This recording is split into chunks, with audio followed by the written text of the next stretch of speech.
అందమైన చర్మ సౌందర్యం మీ సొంతం. Second aqua radiance deep cleansing gel. అల్లుడు గారా, రండి రండి. ఏమిటి శాంతి, మాట మాత్రమే చెప్పకుండా వచ్చేసావు? మాట వినని మనిషితో చెప్పి రావాల్సిన అవసరం నాకు లేదు.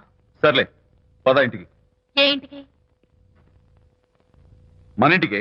ఇల్లాలి మాటకు విలువలేని ఆ ఇల్లు దాని ఇల్లు ఎలా అవుతుంది? మీరు ఆపుతారా? శాంతి, నువ్వు చిన్న విషయాన్ని పెద్ద విషయం చేస్తున్నావు. చిన్న విషయమా? ఇది చిన్న విషయమా? పెళ్లిలో అది మీతో రాసుకు పూసుకు తిరుగుతుంటే చిన్న విషయం అని సరిపెట్టుకున్నాను. నడి బజార్లో మీరు దాన్ని కౌగులించుకుని ఓదారుస్తున్నానని చెప్తే చిన్న విషయం అని సర్ది చెప్తున్నాను. ఇప్పుడు నా కౌగులి కంటే దాని లోగిలే ముఖ్యం అనుకోవడం చిన్న విషయం అని నేను అనుకోవట్లేదు. శాంతి, ఆ రోజు నాతో షిడ్నీ షెల్డన్, జెఫ్రీ ఆర్చర్స్ నవలు చదివేదాన్ని ఆ మాత్రం నాకు తెలియదా అన్నావు. అంతంతలా పుస్తకాలు చదవడం కాదు, మనుషులు చదవాలి, వాళ్ళ మనసుల్ని అర్థం చేసుకోవాలి. బయలుదేరు. అబ్బో, ఇప్పటికే నిన్ను నీ ఫ్రెండ్ ని ఎక్కువగా అర్థం చేసుకున్నావు. అందుకేనండి చాలా ఎక్కువగా మాట్లాడుతున్నారు. ఏమిటి ఎక్కువ? ఇది మా మొగుడు పిల్లల మధ్య సమస్య, మీరు అనవసరంగా జోక్యం చేసుకోకండి. ఇప్పుడు సమగా ఉందా? శాంతి, ఇంతకీ నువ్వు ఇంటికి వస్తావా రావా? వస్తాను, కానీ ఒక కండిషన్ మీద అయితేనే వస్తాను. ఇక మీరు అనితింటికి వెళ్ళకూడదు, తనతో మాట్లాడకూడదు. అంతేకాదు, మీ ఆ ఫ్రెండ్షిప్ ఆడ ఫ్రెండ్షిప్ పర్మనెంట్ గా కట్ చేసుకుంటేనే వస్తాను. శాంతి, మీరిద్దరు నాకు రెండు కళ్ళు లాంటి వాళ్ళు, అందులో కన్ను పొడి చేసుకోమడి ఎలా? ఇవాళ రెండు కళ్ళు అంటారు, రేపు రెండు ఇళ్ళు అంటారని ఏంటి గ్యారంటీ? ఆహా, అయితే ఫైనల్ గా చెప్తాను విను.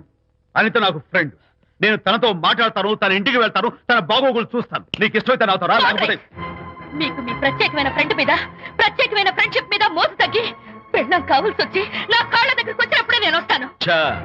నీకు అంత డెకరేషన్ లేదు.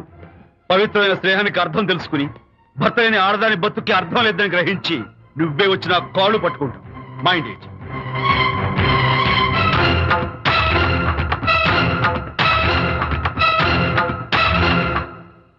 ఇది అలోపతి, ఇది హోమియోపతి, ఇది ఆయుర్వేదం, ఇది యునాని మందు.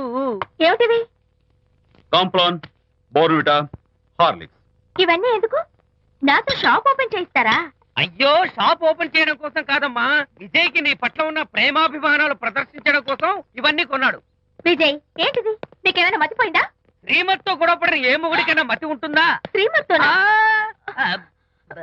గొడవ పడ్డావా? ఎందుకు గొడవ? అదేం కాదు, వాడు మాటలు పట్టించుకోకు. నేను నమ్మను, నువ్వేదో దాస్తున్నావు. డైట్. హరి, నువ్వు చెప్పు. అబ్బే, వాడికేం తెలుసు, నేను చెప్తాగా. చెప్పు. ఇవాళ పొద్దునే నేను టిఫిన్ తిందామని పెళ్ళామా నాకు పెసరట్ వేసి పెట్టు అన్నాను. తనేమో ఇంటైనా నేను ఇడ్లీ చేసి పెడతాను అంది. నేను పెసరట్ అని, తను ఇడ్లీ అని, ఇద్దరు చిన్న గొడవ పడ్డాం. అంతే కదా? అంతే అంతే కదరా? అంతే అనుకుంటా. అంతే. నేను ఇంకా ఏదో పెద్ద గొడవని కంగారు పడ్డాను. అనిత, నీ చేత్తోటి ఓ మంచి strong coffee. One minute. Thank you. నీకు నేను ఇస్తాను కదా. కూర్చున్నావు. ఏంటి విజయ్? హరిశ్చంద్రుడు పూనాడు. అబ్బో. అనిత ఉత్తమ మనిషి కాదు, ప్రెగ్నెంట్. అవును. అసలే తన ప్రాబ్లమ్స్ తనకున్నాయి, పైగా మన ప్రాబ్లమ్స్ కూడా చెప్పి వరీ చేయాలా? అబ్బో, తన డెలివరీ అయ్యేంత వరకు తను సంతోషంగా ఉంచడం మన రెస్పాన్సిబిలిటీ. అలాగే. ఇక మీద మన ఇంటి గొడవలు చెప్పావో ఇక్కడ. Vijay, coffee ready. Thank you. Anitha, ఈ మధ్య నువ్వు పెయింటింగ్స్ వేయడం మానేశావు. డెలివరీ అయ్యేంత వరకు బాబును ఊహించుకుంటూ ముద్దొచ్చి పిల్లల బొమ్మలు పెయింట్ చేసావనుకో, చాలా బాగుంటుంది. అలాగే విజయ్. త్వరలో ఆల్ ఇండియా పెయింటింగ్ కాంపిటీషన్ జరగబోతుంది, అందులో నువ్వు కూడా పార్టిసిపేట్ చేసావనుకో, అవార్డు నీకు గ్యారంటీ. నిజంగా? నీకు అవార్డు రావాలంటే ఒక చిన్న ఉపాయం ఉంది. ఏమిటిది? ఏముంది, నన్ను బాలకృష్ణుడిగా ఊహించుకుని విచిత్రంగా ఒక బొమ్మ గీయి. అదేమిటో అర్థం కాక మోడర్న్ ఆర్ట్ అనుకుని నీకు ఫస్ట్ ప్రైజ్ ఇస్తాను. నవ్వించాను. మన కష్టాలు. సరే, మొయ్ కాఫీ తీసుకో. అయ్యగారు, కోడలు గారు ఇంటి నుంచి వెళ్ళిపోయినాక పదార్థాలు అన్ని ఖాళీ అయిపోయిన గిన్నెలాగా ఇల్లంతా బోసిపోయిందండి. అవునండి, అబ్బాయి గారు కోడలు గారు ఎప్పటికైనా పాలు పంచదారలాగా కలుస్తారంటరా? అందుకేరా భయంకరమైన కుట్ర పంతున్నాను. నువ్వు వెళ్ళి కారులో పెట్టి. అలాగే సార్. అరే నాన్న, ఏంటన్నా? నువ్వు ఒకసారి మీ మామగారి ఇంటికి వెళ్ళి రావాలిరా. ఏంట్రా అలా మౌనంగా ఉండిపోయావు? ఏం మాట్లాడమే? ఒకసారి నన్ను కాదనుకుని వెళ్ళిపోయిన తర్వాత శాంతి నాకు పెళ్ళాం కాదు, వాళ్ళ నాన్న నాకు మామ కాడు. ఓన్లే మీ మామగారు కాదు, నా ఫ్రెండ్. ఒకసారి మా ఇంటికి వెళ్ళి రావాలి. ఎందుకు?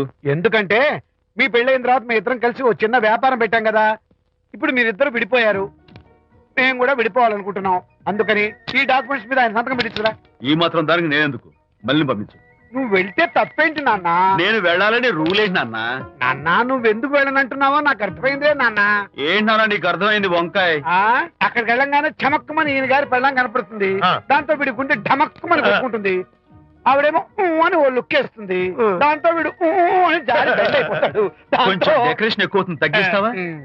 ఆవిడ ఊ అని లుక్ వేస్తే ఊ అని జారిపోవడానికి నేను నీలా వీకేం కాదు, స్ట్రాంగ్ విల్ పవర్ ఉన్నవాడిని. అంత తేలిగ్గా బెండ్ అయితే వెళ్ళి సంతకం పెట్టించుకురా నాన్న. అలాగే నాన్న. అది ఇదిగో ఇక్కడి నుంచే బెండ్ అయిపోతున్నావు నాన్న. నో, అది శబాష్, ఇప్పుడు వెళ్ళు. అలాగే అలాగే. మనం అనుకున్నట్టు ఆ పేపర్లను ఇచ్చి పంపించావా? సర్లే, అవి డాక్యుమెంట్లు కాదు, విడాకుల పత్రాలు. అమ్మాయి బెదిరిపోయేట్టు నేను చేస్తాను గానీ చెప్పావు కదరా, నేను చూసుకుంటా. నువ్వు పెట్టాయి. వెరీ గుడ్, ఉంటా. అల్లుడు గారు వచ్చారట్టుంది. ఒరే చంటి, ఎవరో వచ్చారు. నమస్కారం అండి. రండి రండి. అయ్య గారు, మీ అల్లుడు గారు వచ్చారండి. ఏంటి సార్? ఎవరు వచ్చారని చెప్పావు? మీ అల్లుడు గారు వచ్చారని చెప్పారండి. అల్లుడు గారు కాదు, మీ అయ్య గారి ఫ్రెండ్ గారి అబ్బాయి గారు వచ్చారని చెప్పు. అలాగే. ఏం చెప్తావు? అల్లుడు గారు వచ్చారండి. గుడ్. ఏమిటి బాబు ఇలా వచ్చావు? చేతిలో ఆ కాగితాలు ఏమిటి? ఇలా కాగితాలతో వచ్చినందుకు నాకు బాధగానే ఉంది. వివాహం అనేది మనసుకు సంబంధించిన కాంట్రాక్ట్, వ్యాపారం అనేది మనీకి సంబంధించిన కాంట్రాక్ట్. వివాహ బంధంగా చెడిపోయేటట్టు ఉంది కాబట్టి ఫస్ట్ వ్యాపారం కాంట్రాక్ట్ రద్దు చేసుకుందాం అనుకుంటున్నారు మా నాన్నగారు. ఈ డాక్యుమెంట్స్ మీద సంతకాలు పెట్టండి. బాబు, ఏవో చిన్న చిన్న గొడవలు జరిగినంత మాత్రాన, ఏవో చిన్న చిన్న ప్రాబ్లమ్స్ వచ్చినంత మాత్రాన శాశ్వతంగా విడిపోవాలా? అవునండి, విడిపోవడం కన్నా వేరే మార్గం లేదు. సెకండ్ థాట్స్ ఏమి లేవా? No second thoughts. విడిపోక తప్పదు. జీవితం ఒక ఆట బాబు, ఇందులో ఫైనల్స్ సెమీఫైనల్స్ అని రెండుంటాయి. పోనీ ఇవి సెమీఫైనల్స్ అనుకుందామా? నో, ఇవే ఫైనల్. ఇంకొక మ్యాచ్ ఏమి ఉండదా మహానుభావ? ఇదే లాస్ట్ అండ్ ఫైనల్ మ్యాచ్. కాదాస్తు గట్టబడింది సార్. అపశకన పక్షి, ఇది ఏమైనా శుభకార్యం అనుకున్నావా? హలో, వచ్చాడా? మీ వాడు నాన్న, వచ్చాడా? వ్యవహారం నాకు అప్ చెప్పావు కదా, నేను చూసుకుంటాను. మధ్యలో నీ ఫోన్ ఎందుకు? ఏమైనా బెడ్ అయిపోతున్నావేమోనని. నేనే బెండ్ అవట్లేదు. బెండ్ అయ్యే ఉన్నాడు already. No no, I'm straight. సర్లేరా, కుర్రవాడు ఏదో ఆవేశంలో ఉంటే రక్త చెప్పాల్సింది పై నువ్వేంటి అసలు? చెప్పడానికి ఏం లేవు. వాడి ఇచ్చిన పేపర్ మీద అక్షరం సంతకం పెట్టి పంపించు. మా వాడు ఏమైనా బెడ్ అవుతున్నాడా? మీ వాడు బెండ్ అవుతున్నాడు. నో నో నో, నేనే బెండ్ అవట్లేదు. సంతకాలు పెట్టకపోతే నీ ఫ్రెండ్ బెండు తీస్తా. కాదనుకుని వెళ్ళిపోయి నీ పెళ్ళం ఏమంటుంది? ఏమంటది? వ్యవహారం ఇంత దూరం వచ్చేసరికి కాళ్ళ కింద భూమి షేక్ అయి బేల చూపులు చూస్తుంది. నువ్వే బెడ్ అయిపోకురాయి. ఊరుకురా. నువ్వురా అలా గుర్తు తెచ్చుకుంటావు. లేకపోతే ఏంటి అర్థం లేకుండా మాడతావు? నేను బెండ్ అవడం ఏంటి? స్టిఫ్ గా ఉంటాను. కాకపోతే వాళ్ళ అమ్మాయి కాస్త డెకరేషన్ ఇస్తాను. వస్తున్నా. ఎక్కడికి? ఆ మూతి ఇక్కడ పెట్టి మాట్లాడండి. ఏంట్రా ఏంటి ఫోన్ లోని గొడవ? ఇక్కడ మీద మన ఇద్దరి మధ్య బంధుత్వాలు గాని భాగస్వామ్యాలు గాని లేవని సంతకం పెట్టు. రగ్గా అవన్నీ నేను చెప్పాను అన్నారు. ఫోన్ పెట్టాయి కానివ్వండి. ఏమిటో పిల్లల్ని కన్నావు గానీ వాళ్ళ తలరాతల్ని కన్నావా అని దీని మీద కూడా. పిల్లల్ని చూస్తే అలా, పిల్ల చూస్తే ఇలా. దీని మీద కూడా ఇక చాలేమో అల్లుడు గారు. అరే, అల్లుడు గారు అంటే మిమ్మల్ని కూడా పిలుతాడేమో. ఇక చాలేమో నా ఫ్రెండ్ గారు అబ్బాయి గారు. చాలదు, ఇప్పుడు సరిపోతుంది. థ్యాంక్స్. ఇక్కడి నుంచి మీకు మాకు, మీ ఇంటికి మా ఇంటికి, మీ మనుషులకి మా మనుషులకి సంబంధాలు కట్. హలో, మీరిద్దరు అన్నా చెల్లెళ్ళా? ఫ్రెండ్సా? ఈ ఇంటికి ఇంట్లో వాళ్ళకి ఫ్రెండ్స్ అన్నా ఫ్రెండ్షిప్ అన్నా అర్థం తెలియదు. కాబట్టి నా మాట విని మీ ఫ్రెండ్షిప్ ని ఈ రోజే కట్ చేసుకోండి. లేకపోతే పెద్ద అయ్యాక నాలా బాధపడాల్సి వస్తుంది. ఏంటి సార్, మొగుడు పిల్లలు విడిపోతుంటే కలపడానికి ప్రయత్నం చేయాలి కానీ మీ ఫ్రెండ్ గారు అబ్బాయి గారు సంతకాలు చేయమన్నారు కదా అని విడాకుల మీద పశ్చిమ సంతకాలు చేసేస్తారా? ఫ్రెండ్ గారి అబ్బాయి గారు కాదు, అల్లుడు గారు. అల్లుడు గారంటే ఆయన పీకుతారు, ఫ్రెండ్ గారు అబ్బాయి గారంటే మీరు పీకుతారు. నాకేం అర్థమైతే అవటం లేదు. ఓరి పిచ్చి విధవా, అల్లుడు గారు సంతకాలు పెట్టించుకుంది విడాకుల పత్రాల మీద కాదు, వ్యాపారంలో విడిపోయే పత్రాల మీద. నిజంగానా? అంటే అవి బిజినెస్ డాక్యుమెంట్సేనా? అమ్మయ్యా, అప్పుడే అంత రిలీఫ్ ఫీల్ కాకమ్మా. ఇవాళ వ్యాపారంలో విడిపోవటం కోసం వచ్చాడు, రేపొద్దున విడాకుల కోసం వస్తాడు. పంతాలు తగ్గించుకుంటే మంచిది. వాళ్ళకి ఎంత పంట ఉంటే మనకి లేదా? అసలు ఇదంతా నీ వల్లే వచ్చింది, పరికి మాలుందానా అన్నాడు సరళ తండ్రి తన భార్యతో. ఈ నవల్లో కావాలంటే చదువుకో.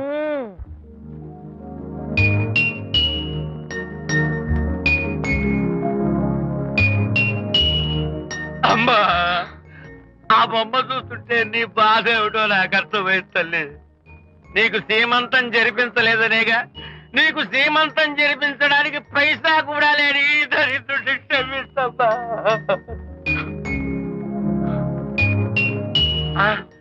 నా దగ్గర డబ్బులు లేకపోతేనే నా బంగారు తల్లి, నీ బంగారు గాజులు ఉన్నాయిగా, వీటిని అమ్మేసి నీ సీమంతం ఘనంగా జరిపిస్తానమ్మా, ఘనంగా జరిపిస్తాను. అమ్మా, సీమంతానికి వచ్చిన వాళ్ళు భర్తే లేని నీకు సీమంతం ఏమిటని కొంతమంది, అసలు నీ భర్త ఏమయ్యాడు అని కొంతమంది అడిగి నిన్ను బాధ పెడతారు. అందుకని వద్దమ్మా, సీమంతం వద్దు వద్దు, దీన్ని కూడా అమ్మేసి ఎక్కడైనా సీమసారా తాగి ఏడుస్తూ బాధపడతా.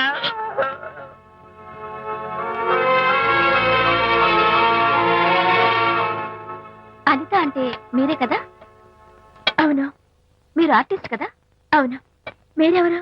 మేము కస్తూరిబా మహిళా మండలి నుంచి వచ్చాం. తోడు లేని ఆడవాళ్ళకి, పండగలకి, పబ్బాలకి, నోములకి, సీమంతాలకి ఆత్మ బంధువులమై అన్ని మేమే దగ్గరుండి జరిపిస్తాం. మీకు సీమంతం జరిపించడానికి వచ్చాం. Thank you.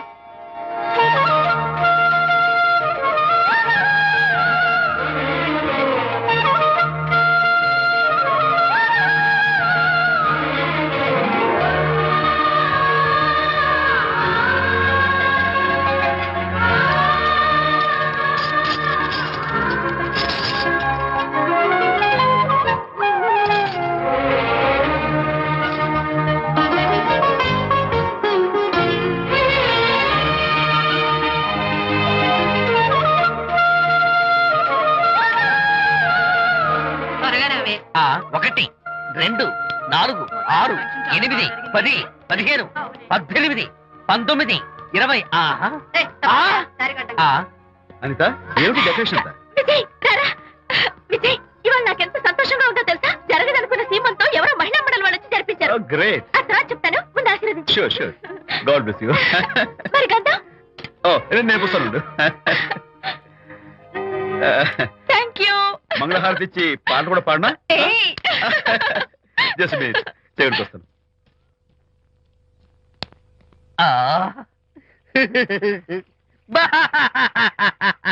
అదేంటి, ఎందుకు ఏడుస్తున్నావు? ఇది ఏడుపు కాదు, సంతోష తరంగాలు. నీ సీమంతం జరగడం కోసం, జరపడం కోసం విజయ్ చేసిన త్యాగాన్ని తలుచుకుంటే నా గుండె చెరువయ్యి ఓవర్ఫ్లో అవుతోంది. 10,000 ఖర్చయితే అయ్యాయి, కానీ మీ అనుబంధాన్ని, ఆత్మీయతను చూడగలిగే అదృష్టం నాకు కలిగింది. 10,000 ఖర్చు అవడం ఏమిటి? నీకెవరూ లేరని నీ సీమంతో చేయడం కోసం మహిళా మండలి వాళ్ళకి డబ్బులిచ్చి ఈ ఏర్పాట్లన్నీ చేశాడు విజయ్. హరిశ్చంద్ర, అనవసరంగా నోరు జారానే.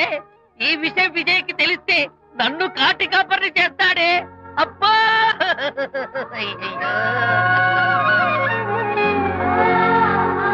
అనిత,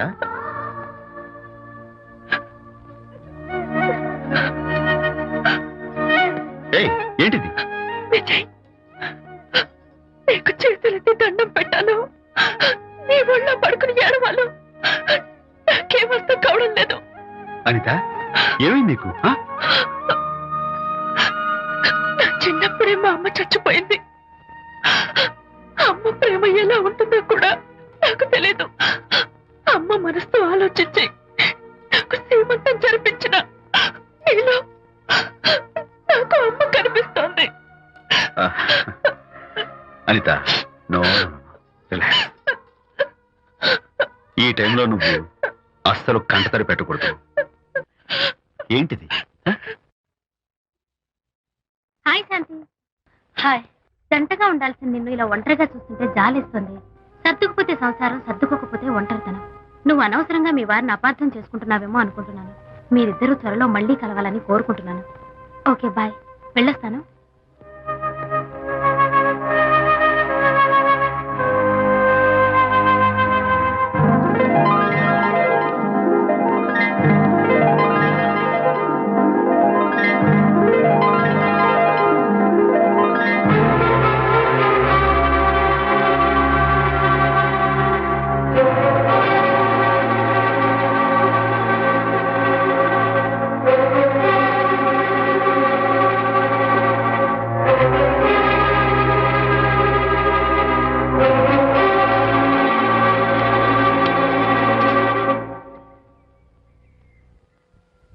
బరి తెగించి బజార్లో తిరిగే వరకు వచ్చిందన్నమాట మీ వ్యవహారం. ఈ సమయంలో తనకి వాకింగ్ అవసరమని డాక్టర్ చెప్పారు. అందుకని చేయి పట్టుకుని నడిపిస్తున్నారు. దానికి సిగ్గులేదు సరే, కనీసం మీకన్నా ఉండక్కర్లేదు. నిదానంగా మాట్లాడు. అనిత వింటే బాధపడుతుంది. ఓ, కట్టుకున్న పెళ్ళలో కుమిలి చచ్చిన బాధ లేదు కానీ ఆవిడ మాత్రం బాధపడకూడదు. శాంతి, ఆ విషయం తర్వాత మాట్లాడుకుందాం ప్లీజ్. చేయిన తర్వాత మీ సరదాలు అన్ని పూర్తయిన తర్వాత. శాంతి, నువ్వు అనవసరంగా ఏంటమ్మా ఏంటి గొడవ? చూడండి, ఈయన నా మొగుడు. ఈ చేతిలో 2 కూల్ డ్రింక్స్ ఉన్నాయి. ఒకటి ఈయనకి, ఇంకోటి ఎవరికి ఇవ్వాలి? మీకే ఇవ్వాలి. కానీ ఆ బుద్ధి ఆయనకి లేదు. ఆ రెండో ఆవిడకి. శాంతి, ఏంటి అలా నువ్వు నోరు మూసుకుంటావా లేదా? మీరెన్ని వేషాలు వేసినా నోరు పుస్తకం కూర్చున్నానండి. ఏమిటి శాంతి? Public nuisance. పబ్లిక్ లో మీరు పచ్చిగా తిరిగితే తప్పలేదు కానీ పబ్లిక్ గా నేను అడిగితే మాత్రం తప్ప. మీ మగాళ్ళే అంత. పైగా మీ అక్రమ సుందరం శాంతి, చెప్పన్నా ముసుకోండి. శాంతి, అసలు మాట్లాడుకో. దాని మీద అంత మోసంటే నన్నెందుకు పెళ్లి చేసుకున్నారు? పైగా సమర్థించుకోవడం. చిచ్చి.